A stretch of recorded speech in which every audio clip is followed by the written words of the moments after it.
ঠাকুর পরিবারের প্রত্যেকের শ্রীচরণে আমার প্রণাম। অনলাইনে উপস্থিত সকল শ্রদ্ধেয় দাদা ও মায়েদের জানাই আমার আনন্দিত জয়গুরু। আমরা 84 লক্ষ জন্ম পার করে আমরা দৈনন্দিন জীবনে প্রিয় পরমের সাধনায় ব্রতী হয়েছি।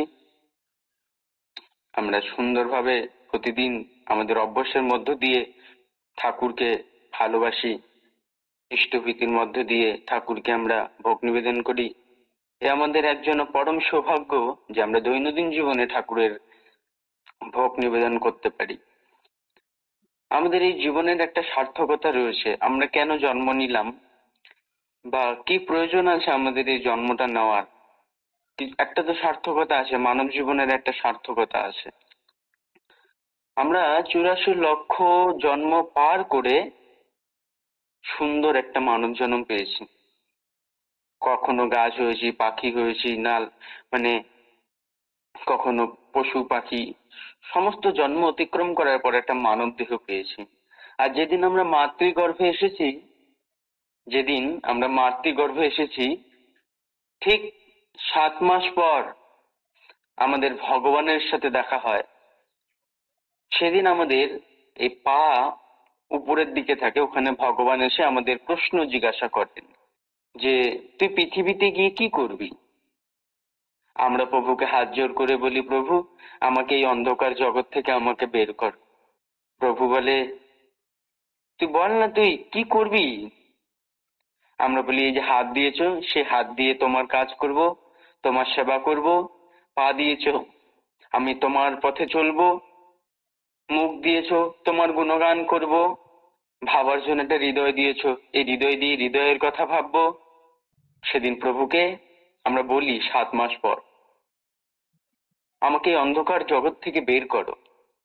আমরা প্রভুকে সেখানে কথা দেই, কিন্তু আমরা যেই না ভূপৃষ্ঠে জন্ম নিলাম, এই পৃথিবীতে মায়ের গর্ভ থেকে পৃথিবীতে এলাম, অমনি করেই আমরা ঠাকুরকে ভুলে গেছি, মায়ার জগতে পড়ে গেছি। যত সন্তান জন্ম নেয় পৃথিবীর বুকে, ঠিক সবাই মায়ার জগতে পড়ে কান্না শুরু করে দেয়। ওই জন্ম নিয়েই কান্না শুরু, তার মানে সে মায়ার জগতে গ্রাস। আমরা ভুলে গেছি ঠাকুরকে। আমরা যে কথা দিয়ে এসেছি ঠাকুরকে, সেটা আমরা ভুলে গিয়েছিলাম।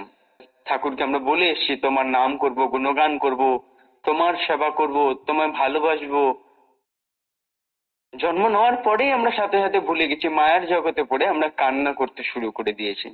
অন্ধকার অন্ধকার বলে পরম পিতাকে ভুলে আমাদের জীবনে অন্ধকার অন্ধকার বলে চিৎকার করি। তারপরে আমাদের ঠাকুর, আমরা কিন্তু ঠাকুরকে ভুলে গিয়েছি ঠিকই, কিন্তু ঠাকুর আমাদেরকে আরো ঋত্বিক দেবতার মধ্য দিয়ে আমাদের ঠাকুরকে তিনি স্মরণ করালেন। আমাদের যা জীবনের পরম লক্ষ্য ওই সদ্গুরুকে পাওয়া, তার জন্য বারবার ধরে আসা যাওয়া। আমার জীবনের উদ্দেশ্য হলো ঈশ্বরের প্রাপ্তি। তাই ঠাকুর দয়া করে আমাদের আবার স্মরণ করিয়ে দিলেন ঋত্বিক দেবতার মধ্য দিয়ে। সেদিন আমরা সংকল্পবদ্ধ হলাম ঠাকুরের কাছে, প্রভু আজ থেকে তোমাকে পালন করাই বা তোমার আচরণ আমার মধ্যে ফুটিয়ে তোলাই আমার জীবনের মূল ব্রত। তোমাকে আমার জীবনের, আমার চরিত্রে, আমার বলায়, আমার করায়, সবকিছুতেই তোমাকে প্রতিষ্ঠা করাই আমার জীবনের মূল ব্রত। সেদিন ঠাকুরের কাছে সংকল্পবদ্ধ হই। কিন্তু আমার না বারবার ওই জায়গাটায় আঘাত করে যে আমি ঠাকুরকে বলেছি, কিন্তু আমি করছি তো তাই। আমি কি করছি প্রভুর কোনো কাজ? মনে হয় না যে প্রভুকে ভালোবাসি, মনে হয় না যে প্রভুর কাজ করছি। তারপরে ঠাকুর বললেন, অর্থ মান যশ ইত্যাদি পাওয়ার আশা আমাকে ঠাকুর সাজিয়ে ভক্ত হো না, সাবধান ও ঠকবে। তোমার ঠাকুরত্ব না জাগলে কেহ তোমার কেন্দ্র নয়, ঠাকুর নয়, ফাঁকি দিলেই পেতে হবে তা। আমাদের এই যে জীবনটা, এই জীবনটা এসে পৃথিবীতে আসি কেন? বারবার আমরা অন্ধকার অন্ধকার জগতে অনন্ত জন্ম আমরা এরকম করে ঘুরছি। আমরা প্রভুর সাথে থাকতে চাই, সর্বদা তার গুণগান করতে চাই। তাই সুযোগ হয়েছে ডিপি ওয়ার্কস মধ্য দিয়ে আমাদের গুণগান করার, সুযোগ হয়েছে নাম ধ্যানের মধ্য দিয়ে প্রভুকে স্মরণ করার, সুযোগ হয়েছে প্রার্থনার মধ্য দিয়ে আমাদের অনন্ত জন্মকে আমরা যেন প্রভুকে লাভ করতে পারি। তাই আমরা এগুলো থেকে দূরে যাব না। আমাদের মন ছুটে যায়, এক ক্ষণ ভগবানের কাছে থাকতে চায় না, একটা মুহূর্ত ভগবানের কাছে স্থিরভাবে থাকতে পারি না। একটু যদি নাম ধ্যানে বসি তাও কত চিন্তা চলে আসে। একটু যদি প্রার্থনায় বসি তাও যেন কত চিন্তায় চলে আসে, আমাদের থাকতে চায় না প্রভুর কাছে। কিন্তু আমাদের মনকে কিন্তু প্রভুর দিকেই চালিত করতে হবে, কারণ এই বর্তমান ঘোরগলিতে এমন একটা পরিস্থিতি, এমন একটা সিচুয়েশন, যেদিকে তাকাই সেদিকে যেন নরক যন্ত্রণা, এক যেন বেদনায় বেদনায় প্রত্যেকটা মানুষ যেন কেমন করে যেন হাহাকার করছে। আর আমরা ছুটে যাব ডিপি ওয়ার্কস এর মধ্য দিয়ে তাদেরকে আমাদের ভালোবাসা, আমাদের প্রভুর প্রেম তাদের মধ্যে জাগিয়ে তুলবো আমাদের আচরণ দ্বারা। তবেই তো আমাদের সার্থক। আমরা বলবো আমার ঠাকুর কেমন, আমাকে দেখো শেখো আমার ঠাকুর কেমন। আচার্যদেব বলতেন যে তোমরা বলো আমাকে দেখে শেখো, আমাকে দেখে বোঝো আমার ঠাকুর কেমন। তা আমাদের সেই আচরণের মধ্যে চলতে হবে। যাই হোক, আমি যখন আমি যখন খুব ছোট ছিলাম ঠাকুরকে দীক্ষা নিয়েছি, আর ইষ্টভীতি প্রার্থনা তখন করতাম না। ওই 1 সপ্তাহ 2 সপ্তাহ দীক্ষা নেওয়ার পর করেছি, তারপর ছেড়ে দিয়েছি। ছেড়ে দেওয়ার পর যখন আমার জীবনে আবার ঠাকুরকে গ্রহণ করলাম, সেদিন থেকে জীবনে ঠাকুরকে বলেছি আমি আজ যাই না করি, কিন্তু আমি তোমার ইষ্টভীতি ছাড়বো না। ওই ইষ্টভীতি করতে করতে তারপরে আস্তে আস্তে করে আমার জীবনে প্রার্থনা করতে করতে আগামী 3 মাস পর আমি যখন ঠাকুরকে পুরোপুরি সারেন্ডার করে দিয়েছি, প্রভু তোমার ইচ্ছায় মঙ্গল, জানি না কিসে আমার মঙ্গল হবে, আমার জীবনে তোমার ইচ্ছাই পূর্ণ হোক, আমার প্রধান প্রধান আর সর্বোচ্চ তোমাকে নিয়ে যেন থাকতে পারি, এটা আমি তোমার কাছে প্রার্থনা করি। কারণ তোমার দয়া ছাড়া তো তোমার কৃপা লাভ করা যায় না, তোমার দয়া ছাড়া তো তোমাকে ভালোবাসা যায় না। আমার এই হৃদয় তোমাকে ভালোবাসতেই চায় না, কিন্তু আমার পরমাত্মা চায় তোমার সাথে যোগ হতে। আমার যে আত্মা, পরমাত্মা তোমার সাথেই যোগ হয়ে থাকতে চায়, কিন্তু আমি বৃত্তি প্রবৃত্তির টানে তোমাকে ভুলে আমি নরকের যন্ত্রণার দিকে ছুটে যাই। তখন থেকে ঠাকুরের প্রতি একটা ভালোবাসা সৃষ্টি হলো। এমনি করেই ভালোবাসতে বাসতে হঠাৎ করেই 3 মাস পর মনে একটা সংকোচ, এক প্রশ্ন জেগে উঠেছে। দৈনন্দিন জীবনে সকালবেলা প্রার্থনা করি, প্রার্থনা করার পর বাবা মাকে প্রণামের মধ্য দিয়ে আমার সকালটা শুরু হয়। তো এমনি করে সেই সকালটা শুরু হওয়ার পর আমি সকাল 9টার দিকে কাজে যেতাম। ওই 9টা থেকে 1 ঘন্টা আগে ঠিক সকাল 8টার দিকে আমি প্রতিদিন ঠাকুরকে ফুল যা হোক, কাজু কিশমিশ যা হোক, আমি ভোগ নিবেদন করি। প্রার্থনা তো করি সময় মতো, কিন্তু তারপরে 8টার দিকে আমি নিজে ঠাকুর ঘর পরিষ্কার পরিচ্ছন্ন করে সর্ব ফুল তুলে এনে কাজু কিশমিশ দিয়ে ভোগ নিবেদন করি। কিন্তু সেদিন ভোগ নিবেদন করতে যখন যাচ্ছিলাম, আমার বারবার মনের মধ্যে একটা প্রশ্ন, আমি ভগবান শ্রীকৃষ্ণকে ভালোবাসবো, না শ্রী শ্রী ঠাকুর অনুকূল চন্দ্রকে ভালোবাসবো, না আমার ঘরে দেবাদিদেব আছে আমি তাকে ভালোবাসবো, আমি কাকে আগে পুজো করব, পুজোটা আগে কাকে দেব, না আমার দেবাদিদেব মহাদেব, না ভগবান শ্রীকৃষ্ণ, না শ্রী শ্রী ঠাকুর অনুকূল চন্দ্র। মনের মধ্যে এই প্রশ্নটা আমাকে বারবার করে গুমড়ে গুমড়ে গুমড়ে গুমড়ে একটা চিন্তার মধ্যে, বিভ্রান্তির মধ্যে ফেলে দিচ্ছিল। আমি কি করব বুঝতে পারছিলাম না, তখন অনেক ছোট তো, অনেক ছোট। তখন ওই প্রশ্নের সঠিক বোধ বা সঠিক উত্তর আমার পাওয়া হয়ে ওঠে না। কিন্তু যাই হোক, সেদিনকার মধ্যে ঠাকুরকে আগে পুজো দিয়ে দেবাদিদেব মহাদেব, তারপরে শ্রী শ্রী ভগবান শ্রীকৃষ্ণকে ফুল জল সমস্ত কিছু অর্পণ করে ঠাকুরের সামনে বসেছি। ঠাকুরকে বলেছি, ঠাকুর আজকে আমার এই প্রশ্নের উত্তর চাই, আমি কাকে পুজো করব, তোমাকে না ভগবান শ্রীকৃষ্ণ, না দেবাদিদেব মহাদেব, আমি যে করেই হোক আমার আজকে এই প্রশ্নের উত্তর চাই। আর আমি যদি আজকের এই উত্তর মানে এই প্রশ্নের উত্তর যদি আমি না পাই, তাহলে আমার জীবনে কোনোদিন ঈশ্বর সাধনায় ব্রত থাকবো না, ঈশ্বরের চিন্তা করব না, আমি এইভাবেই চলবো, কিন্তু আমি ঈশ্বরের চিন্তায় বিব্রত থাকবো না। ঠাকুরকে বললাম, অভিমানের সুরে ঠাকুরকে বলছে, পিতা তুমি তো জগৎ পিতা, তুমি তো চাইলে সবকিছু পারো, কিন্তু আমার এই প্রশ্নের উত্তর আমাকে চাই, আমি কার পুজো করব। এমনি করে ঠাকুরকে বলে যেই তখন 8টা 8:30 বেজে উঠছিল, খাওয়া দাওয়া করে মা বাবাকে প্রণাম করলাম, প্রণাম করে আমি কাজের দিকে ছুটছিলাম। আর ওই কাজে যাওয়ার আগে আমি যখন ঘরের মেইন গেটটা বার হচ্ছিলাম, তখন আবার পিছন ফিরে ঠাকুরকে বললাম, ঠাকুর আমি জানি না আজ আমি সারা দিনের জন্য কাজে যাচ্ছি, এই সারা দিনের মধ্যে যেন আমার এই প্রশ্নের উত্তরটা যেন আমি পাই, আর যদি না পাই আর সন্ধ্যা পর এসে আর কখনোই প্রার্থনা করব না, কখনোই ইষ্টভীতি করব না, এর এর উত্তর আমার জানা চাই। যাই হোক, যথারীতি এক বাড়িতে কাজ হবে, তো সেখানে সেদিন যেখানে কাজে গিয়েছিলাম ওখানে ছিল একটা ভগবান শ্রীকৃষ্ণের তুলসী মন্দির আর দেবাদিদেব মহাদেবের মন্দির। তো ওই মন্দিরেই কাজ হচ্ছিল, নতুন একটা মন্দির হচ্ছিল, ওই মন্দিরেই আমাদের কাজ হচ্ছিল। আর ওই দিন ছিল রবিবার। তো রবিবার থাকাকালীন তো পরদিন সোমবার, আর ওই তখন ছিল শ্রাবণ মাস। তো শ্রাবণ মাসের প্রথম সোমবার সেই দিন সবাই দেবাদিদেব মহাদেবের মাথায় জল ঢালবে। তো ওই বাড়ির অনুষ্ঠান ছিল ঠিক পরদিন সোমবার, যে আমাদের আজকেই তোমাদের যে করে হোক আমাদের সমস্ত কাজ শেষ করতে হবে। তো সেদিন যথারীতি অনেক মিস্ত্রি এলো, অনেক লেবার এলো ওই বাড়িতে। প্রায় 12 জন 13 জন সবাই মিলে একসাথে কাজ করছি। কেউ রঙের কাজ, কেউ প্লাস্টারের কাজ। কেন পরদিন গেলেই তাদের বাড়িতে দেবাদিদেব মহাদেবের সুন্দরভাবে অনেক মানুষজন নিয়ে একটা অনুষ্ঠান হবে। তো সেদিন যথারীতি আমি ঠাকুর মন্দিরে কাজ করছি। তো ঠাকুর মন্দিরে কাজ করার সময় তো জুতা পরে কাজ করা যায় না। তো আমি যে টাইলস মার্বেলের কাজ করি, সেই টাইলস মার্বেলের কাজ করছিলাম একটা মেশিন নিয়ে। সারাদিন শুধু টাইলস কেটে যাচ্ছিলাম। সেদিন সময় হয়ে উঠছিল না, খাওয়ার সময় হয়ে উঠছিল না, একটু যে জল খাবো সেটার সময় হয়ে উঠছিল না, ব্যস্ততার মধ্যে। কেন আমাদের ওই দিন যে করেই হোক কাজ শেষ করতেই হবে। তো সেদিন কাজ করছিলাম, হঠাৎ করেই কেন যেন আমার মনে হলো যে আমার মেশিনটা একটু দূরে প্রয়োজন আছে।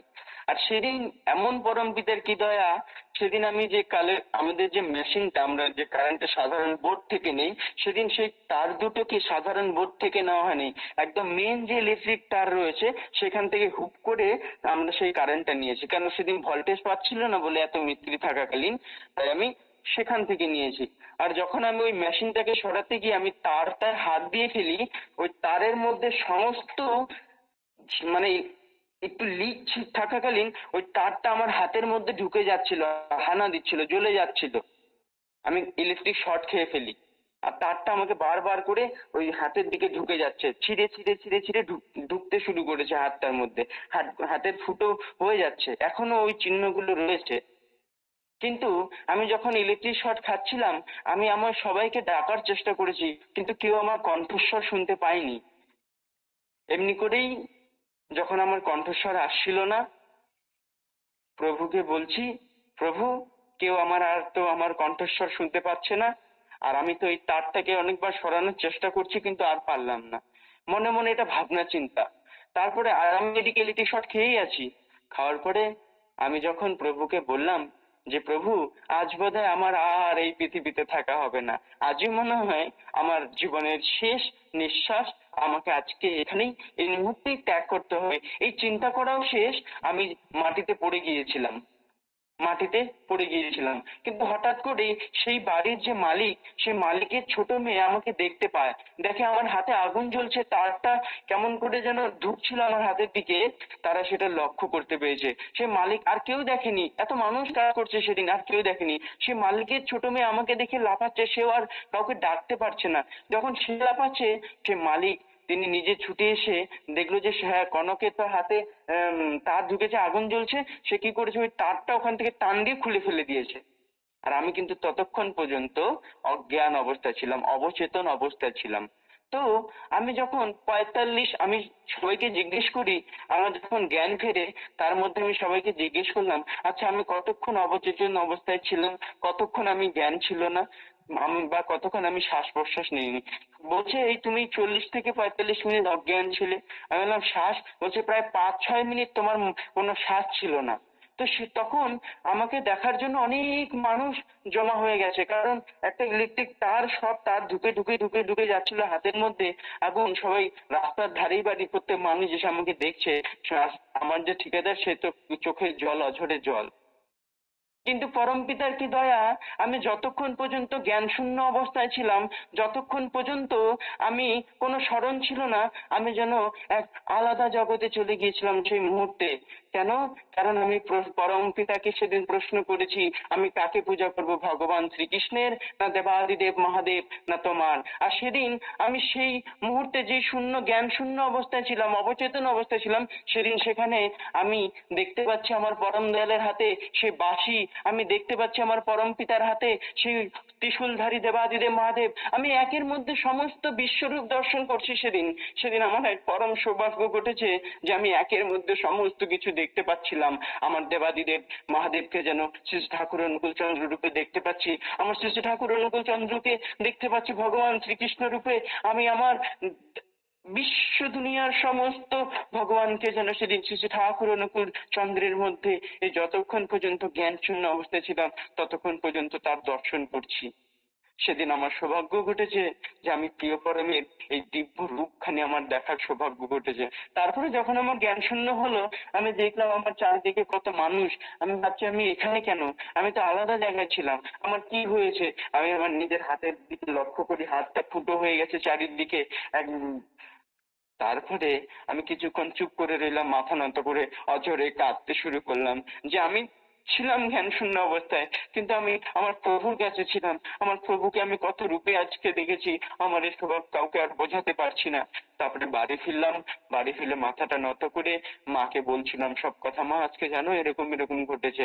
তারপরে তারপরে একটুখানি ওই যে প্রশ্নটা করেছিলাম ঠাকুরকে, আমি ভুলেই গিয়েছিলাম যে সকালবেলা ঠাকুরকে প্রশ্ন করেছিলাম যে আমি কাকে তো ভুলে গিয়েছিলাম। ওই মুহূর্তের জন্য একটু অভিমান হলো। আমি তো ঠাকুরের সারাদিন নাম জপ করি, সারাদিন জপ করি, তবুও কেন আমার এই ইলেকট্রিসিটিটা খাওয়ার, এই যে কারেন্টের শর্টটা খাওয়ার আমার এরকম হলো আজকে। আর করব না। তারপর যখন সন্ধ্যা হয়ে এলো, আমি ঠিক তখন ঠাকুর ঘরে যখন বসলাম, তখন মনে পড়লো যে আজকে ঠাকুরকে বলেছি আমার এই প্রশ্নের উত্তর। সেদিন থেকেই আমি প্রশ্নের উত্তর পেয়ে গেছি। সেদিন থেকেই ঠাকুরকে বলেছি, ঠাকুর আমি আর জীবনে আমার আর এই প্রশ্নের উত্তর আমি পেয়েছি। তুমি দয়াল, তুমি তুমি করুণাময়, তুমি সব। আমার এই বিশ্বাস আজ আমি জেগে উঠেছে। আমি আর তোমাকে ভুলে কখনো নরকের দিকে ছুটবো না। সেদিন থেকে ঠাকুরের অনেক গ্রন্থাদি এনেছি, অনেক গ্রন্থাদি পড়েছি, জেনেছি। তারপরে যখন পেলাম, আমি বুঝতে পারলাম যে শ্রী শ্রী ঠাকুর অনুকূল চন্দ্রই হলো আমার পূর্বে সময়ে তিনি তিনি ছিলেন রাম, তিনি ছিলেন যিশু, তিনি ছিলেন মোহাম্মদ, তিনি ছিলেন ভগবান শ্রীকৃষ্ণ, তিনি দেবাদিদেব, একের মধ্যে সব। তারপরে যখন শ্রীমদ ভাগবত গীতাকে হাতে নিলাম, শ্রীমদ ভাগবত গীতার একটা শ্লোক আমার খুব ভালো লাগে, যদা যদা হি ধর্মস্য গ্লানির্ভবতি ভারতম অভ্যুত্থানাৎ সৃজাম্যহি সম্ভবামি যুগে যুগে। হে অর্জুন, আমি পৃথিবীতে আসি, তোমার যখন ধর্ম অধর্মে পরিণত হয় আমি পৃথিবীতে আসি তোমাদের রক্ষার্থের জন্য। চৈতন্য চরিতামৃত যখন পড়লাম, চৈতন্য চরিতামৃতের মধ্যে একটা লাইন যখন গৌরাঙ্গ মহাপ্রভু যখন তিনি সন্ন্যাস নেবেন, তিনার মার কোলে যখন বসেছিলেন, শেষ ঘরের মতন দুগ্ধপাত পান করছেন তিনার মায়ের কোলে, তখন গৌরাঙ্গ মহাপ্রভুর মা কান্না করছিলেন। আর গৌরাঙ্গ মহাপ্রভু তখন তার মাকে চোখের জল মুছে বলছে, মাগো তুমি কেঁদো না, আমি তোমার যতবার আমি এই পৃথিবীতে জন্ম নিয়েছি, আমি তোমারই গর্ভে জন্ম নিয়েছি, আমি আবার দু জন্ম তোমারই গর্ভে আসবো মা, তুমি কেঁদো না মা। এই বলে তিনি তার মাকে সান্ত্বনা দিলেন। তিনি তারপরে ঠিক সন্ন্যাস নিলেন। আবার জগাই মাধাইকে বলছে, এই নাম নয় রে মাধাই, আরো নাম আছে, এই নাম নিয়ে যাবে সেই নামের কাছে। প্রশ্ন হলো এই নাম কোন নামের কাছে নিয়ে যাবে? তিনি গৌরাঙ্গ মহাপ্রভু যখন বলছেন এই নাম নয় রে মাধাই, আরো নাম আছে, এই নাম নিয়ে যাবে সেই নামের কাছে। তারপরে শ্রী শ্রী রাম কৃষ্ণদেব তিনিও বলছেন, তুমি শাখা সিঁদুর ভেঙ্গো না, এবার আমি ঈশান কোণে জন্ম নেব। আর ঈশান কোণে যেদিন আমার ঠাকুর ঠিক 12 মাস পর একটা সাধারণ বাচ্চা 10 মাস 10 দিন পর গর্ভে ধারণ করে, আর আমার ঠাকুর 12 মাস পর তিনি যখন তাল নবমী তিথিতে তিনি জন্মগ্রহণ করলেন, সেদিন দেখা যায় তিনার মাথার মধ্যে কোনো চুল নেই। তিনি খিলখিল করে হাসছেন। কেন হাসছেন তিনি? খিলখিল করে হাসার কারণ কি? কারণ আমরা জন্ম নিয়েই কান্না করি, কিন্তু তিনি মায়ার জগতে পড়েননি। তিনি জগৎকে আনন্দ দিতে এসেছেন, পরম আনন্দ দিতে এসেছেন, তাই তো আমার ঠাকুর। আর তিনার মাথায় চুল না থাকার কারণ, কারণ তিনি পূর্ব সময়ে ছিলেন গৌরাঙ্গ মহাপ্রভু, তিনি মাথা মুন্ডিত করেছিলেন, সেই চিহ্ন তার মনের তার আকৃতির মধ্যে ধরা দিয়েছে। আর ঠাকুর এবার কেন আমার ভগবান শ্রীকৃষ্ণ রাধাষ্টমী হয়, জন্মাষ্টমী হয়, কিন্তু অষ্টমীর পরেই কি নবমী, তাই তো শ্রী শ্রী ঠাকুর অনুকূল চন্দ্র ঠিক নবমীতেই জন্ম নিলেন। আমি এরপরেও আমি অনেক অনুভব করেছি আমার ঠাকুরকে। তিনি প্রত্যেকটা বার আমাকে কত এই অন্ধকার জগৎ থেকে তুলে তুলে তুলে তুলে আমাকে তিলে তিলে একটু একটু করে মানুষ করে তুললেন। তাই আমি ঠাকুরের কাছে প্রতিদিন বলতে হবে, ওগো আমি তোমার সন্তান, আমার আর জড়তা নেই, আমার আর দুর্বলতা নেই, তোমাকে ভুলে নরকের দিকে ছুটে যাব না। আমার যতক্ষণ শ্বাস, যতক্ষণ প্রশ্বাস, তোমার চিন্তায় বিব্রত থাকবো, তোমায় ভালোবাসবো, তোমাকে নিয়ে চলবো। এটাই আমাদের জীবনের সার্থকতা। প্রভুকে ভালোবাসতে পারি কয়টা জনায় একটা বার যদি চিন্তা করি, আমাদের মন শুধু সর্বদা টাকা পয়সা ধন দৌলত সুখ শান্তি, আমরা এটাতেই যেন বিব্রত থাকি। এটা নয়, এটা পরম আনন্দের নয়। পরম আনন্দের পথ হচ্ছে পরমেশ্বর, পরমেশ্বরের চিন্তা করা, পরমেশ্বরের গুণগান করা, পরমেশ্বরের ভাব সবার মধ্যে ফুটিয়ে তোলা, এটা হচ্ছে পরম আনন্দ।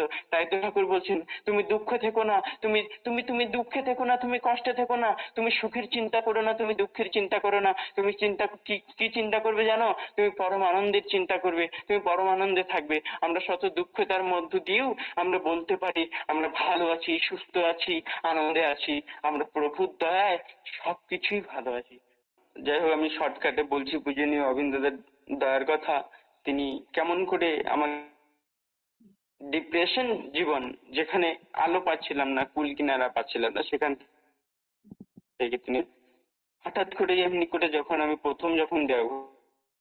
প্রথম দেখাতে আমার খুব ইচ্ছে ছিল যে আমি অবিন্দ্রদের দর্শন করব, আচার্য দর্শন করব। তো ঠিক তখন বাজে রাত 12টা। অবিন্দ্রনাথ ডিপি ওয়ার্কস নিয়ে ফিলান্থ্রপিতে কাজ করছেন, আর আমি ঠিক 12টার মধ্যে ওই সিঁড়িটার সামনে দাঁড়িয়ে রয়েছি। তিনি যতক্ষণ আসছিলেন না, তিনার চাহনি একটা বার দেখার জন্য আমি বারবার ওখানেই দাঁড়িয়েছিলাম। তিনি এলেন, যখন তিনাকে প্রণাম নিবেদন করলাম, তিনি প্রণাম নিবেদন করার পরেই বললেন, তিনাকে যখন প্রণাম করলাম তিনি বলছেন, এই কোত্থেকে এসছিস? আমি বললাম, আজকে দাদা আমি জলপাইগুড়ি থেকে। বলছে, ঠাকুরের কাজ কেমন চলছে? আমি বললাম, দাদা আপনাদের দয়ায় পরমপিতার ইচ্ছায় চলছে। বলছে, ঠাকুরের কাজ না খুব মন দিয়ে করবি। আমি বললাম, আজ্ঞে। বলছে, ডিপি ওয়ার্স করতে যাবি? প্রতিদিন ডিপি ওয়ার্স? আমি বললাম, আজ্ঞে।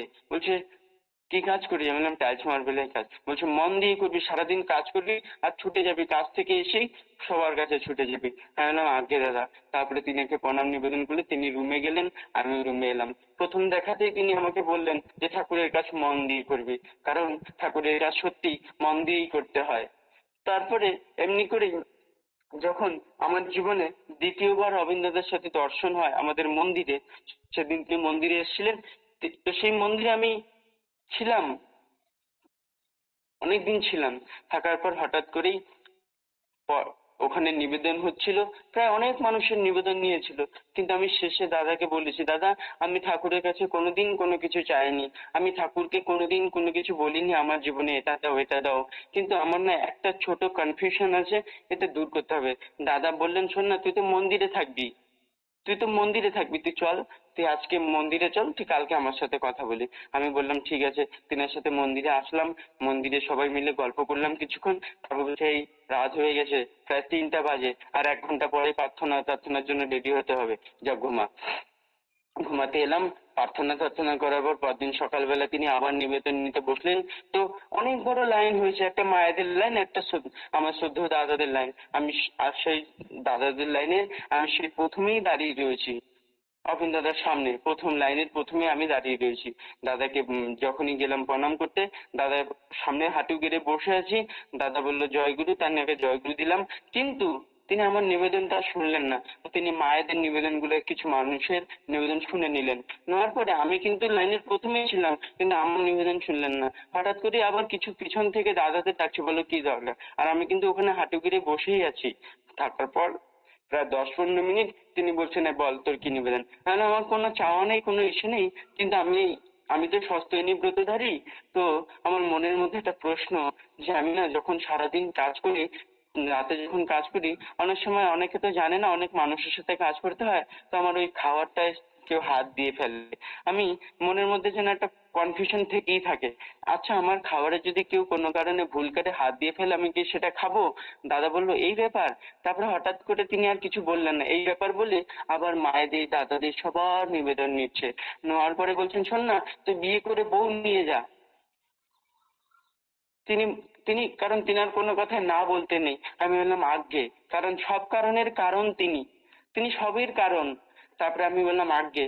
তারপরে তিনি কিছুক্ষণ হাসলেন, হাসার পর আবার মায়েদের দাদাদের নিবেদন শুনছে, আবার বলছেন শোন তোর পড়াশোনা কতদূর। আমি বললাম ক্লাস 10 পাস করেছি, তারপর টেকনোলজি, আমার ইঞ্জিনিয়ার হওয়ার ইচ্ছে ছিল, কিন্তু আমি ছেড়ে দিয়েছি। বলছে তোর পার্সেন্টেজ কত আছে? আমি বললাম আমার 77% আছে। 77? কত কত বছর পড়েছি? আমি বললাম 2 বছর। বলছে আর 3 বছর পড়লেই তুই কোর্সটা কমপ্লিট হয়ে যায়। আমি বললাম আগে।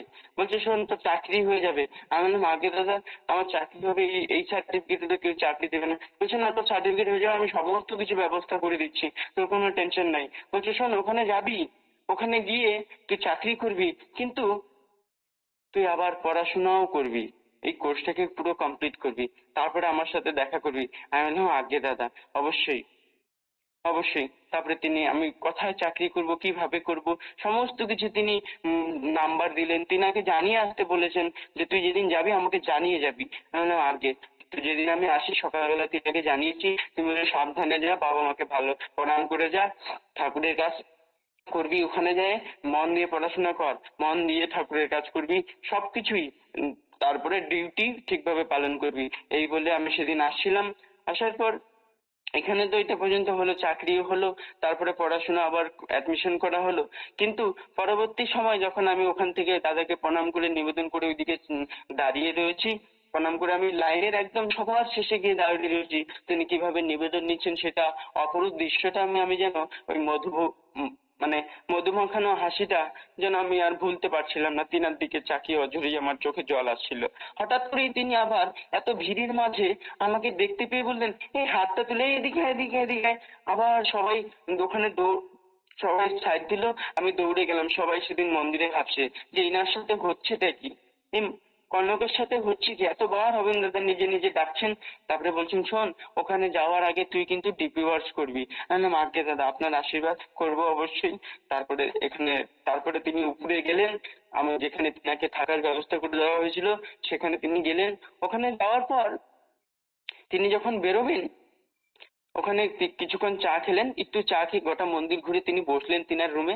রুমে তখন প্রণাম করলাম। তারপরে তিনি বেরোচ্ছেন অন্য মন্দিরের উদ্দেশ্যে, অন্য মন্দিরে যাবে, অন্য জায়গায় প্রোগ্রাম আছে, সৎসঙ্গ আছে, সেখানে তিনি সেই উদ্দেশ্যে বেরোচ্ছেন। আর যখন গাড়িতে উঠলেন আবারও ডাকলেন শোন তোর যদি কিছু অসুবিধা হয় তুই মুক্তা দাদাকে নাম্বারটা নে, তুই যোগাযোগ করবি, তুই বলবি কোনো অসুবিধা হলে। বললাম আগে, আর ঠাকুরের দিব্যবাস করবি। তো তিনি বললেন, আশীর্বাদ দিলেন, হলো আমার জীবনে চাকরি হলো, পড়াশোনার সুযোগ হলো, দিব্যবাস করার সুযোগ হলো, করলাম, ঠিক আছে। তিনি যখন আমাদের মন্দিরের মেন গেটটা বের হয়েছে, আমি ওই মন্দিরের মেন গেটের যে পিলারটা থাকে সেখানে হেলান দিয়ে তাকে দেখছিলাম। তিনি যে রাস্তা ধরে গিয়েছিলেন, বারবার যেন বুকটা ফেটে যাচ্ছিল যে দাদা কত ভালোবাসেন সবাইকে, এই ভালোবাসা দিয়েই সবাইকে আগলে রেখেছেন। তো সেটা ভাবছিলাম, হঠাৎ করে তিনি যে রুমের মধ্যে শুয়েছিলেন সেই রুমের মধ্যে থেকে ফোন এলো। ওখানে যারা সেবিকারা ছিলেন তিনারা ডাকলেন, বলছে কনক তুমি কোথায়? আমি বললাম আমি মন্দিরের গেটের সামনে দাঁড়িয়ে আছি, আমি বাড়ি ফিরবো কিছু বাদেই। তো বলছে শোনো তুমি একটু উপরে আসো, অবিন দাদা যে রুমে শুয়েছিলেন সেই রুমে। যখন সেই রুমের মধ্যে আমি বলছি আমার ভালো লাগছে না, আমি যাবো না। বলছে তুই আয় তো। যখন ওখানে গেলাম, তো ওইখানে অবিন দাদা যে রুমে শুয়েছিলেন সেখানে আমি যখন মেন গেটটা দাঁড়িয়ে দাঁড়িয়ে পড়লাম, মায়েরা বলছেন দেখ অবিন দাদা না তোর জন্য একটা জ্যাকেট দিয়ে গেছে। এই হচ্ছে ভালোবাসার এক নিধন, যে তাকে ভালোবাসলে তিনি দেন, তিনি কাউকে ফেরান না। কিন্তু কি বলবো, আমি কখনো ঠাকুরের কাছে কোনো কিছু চাইনি, আজন্মও চাইনি। ঠাকুর বললেই তোমাকে ভালোবাসতে, তাই তো ঠাকুর বলতেন ভাবছো বিষয় চলবে কি সে তুমি ভাববার কি, ভাববার যিনি ভাবছেন তিনি তুমি ভাবো তাকে। আমি যদি সমস্ত কিছু স্যালেন্ডার করে, আমি যদি সমস্ত কিছু আমার জীবনে যা কিছু আছে সমস্ত কিছু স্যালেন্ডার করে, প্রভু তুমি আমাকে যদি বিষ খাইয়ে আনন্দ মঙ্গল মনে করো আমি সেখানে সুখে থাকবো, তুমি আমাকে যদি লবণ ভাত খেয়ে যদি তুমি আমাকে মঙ্গল মনে করো আমি সেখানে সুখে থাকবো, তুমি যদি আমাকে কষ্ট দিয়ে মঙ্গল মনে করো আমি সেখানে, আমি সর্ব অবস্থায় রাজি থাকবো। কারণ আমার হৃদয় তো তোমাকে নিয়ে কাঙ্গাল। আমার তো প্রত্যেকটা মুহূর্তে তোমার নামের মধ্যে আনন্দ আসে, তোমার চিন্তার মধ্যে আনন্দ আসে, চিন্তার অনুভবের মধ্য দিয়ে তোমার পা টিপে দিতে ভালো লাগে, তোমার মাথা টিপে দিতে ভালো লাগে, চিন্তার মধ্য দিয়ে তোমার সাথে কথা বলতে ভালো লাগে। এমনি করে একটা জীবনের সার্থকতা হয়। আবার ছুটবো, ডিপি ওয়ার্স এসেছে আমাদের কাছে, আমরা ভুলে গিয়েছিলাম। ঠাকুর বলছে ইষ্টভীতি যজন যজন, এটা করতেই হয়। ইষ্টভীতি আর যজন যজন আমাদের হচ্ছে মূল মন্ত্র। আমাদের এই কলিযুগে ঘোর গলিতে বাঁচার একটাই রাস্তা, ইষ্টভীতি যদি যজন যাত্র, তাই এই এই যজন আর যাজন, এই যোজন আর যাজনটা করতে বলেছেন, কিন্তু আমরা ভুলে যাই, প্রতিদিন ইষ্টভীতি করি কিন্তু যজন আর যাজনটা ভুলে যাই। কিন্তু আমাদের রবীন দাদা তিনি দয়া করে আমাদেরকে আরো ডিপি ওয়ার্স করে দিলেন, দীক্ষাপত্র সমীক্ষার কাজ। এটাতে আমরা ছুটবো, মানুষকে ভালোবাসবো। কারণ আমাদের দুটোই, আমাদের জন্মের দুটো উদ্দেশ্য। ঠাকুরের এত বাণী, ঠাকুরের নারী নীতি, চলসাথী, অনুস্মৃতি, সত্যানুসরণ, কত গ্রন্থাদি আছে। আমরা কত গ্রন্থাদি পড়েছি, একটাও কি মানি? মানি না। একটাও কি মনে রাখতে পারি? এত এত গ্রন্থের মধ্যে, এতগুলো বাণীর মধ্যে হয়তো খুব বেশি হলে 5-6টা আমরা মনে রাখতে পারি। তাহলে আমরা সবকিছু ভুলে যাই। তাই আমাদের অভ্যাসের মধ্যে থাকতে হয়, সর্বদা তার গুণগানে মেতে থাকতে হয়। আর তার গুণগানে মেতে থাকলে আনন্দ আনন্দ আনন্দ আনন্দ, দুঃখ কি কি জিনিস সেটা জানা যায় না। পরম অন্ধকার জগতেও যদি আলোর একটা বিন্দু আলো নিয়ে চলতে পারি আমরা, আমার প্রভু আছেন, তিনি আছেন। আমার বাড়িতে একটা সময় মহাভারত চলতো, আজকে থেকে প্রায় 7 বছর আগের ঘটনা। আমার বাড়িতে না মহাভারত চলতো। কেউ কারোর সাথে কথা নাই, বার্তা নাই, কেউ কারোর সাথে আনন্দ নেই। আমি আমার মাকে শ্রদ্ধা করতাম না, বাবাকে প্রণাম করতাম না, আমি আমার দাদাকে মানতাম না। এমনি করে আমাদের এইভাবে চলতে থাকতো।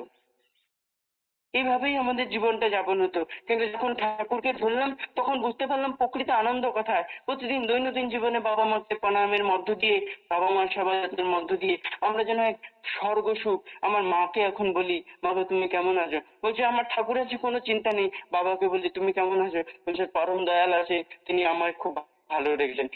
এই যে একটা পরিবর্তন, যেখানে কারোর সাথে কথা ছিল না, কারোর সাথে বার্তা ছিল না, ঠাকুরকে ভালোবাসি বেশি, কিন্তু এই আনন্দটা পাওয়া গিয়েছিল।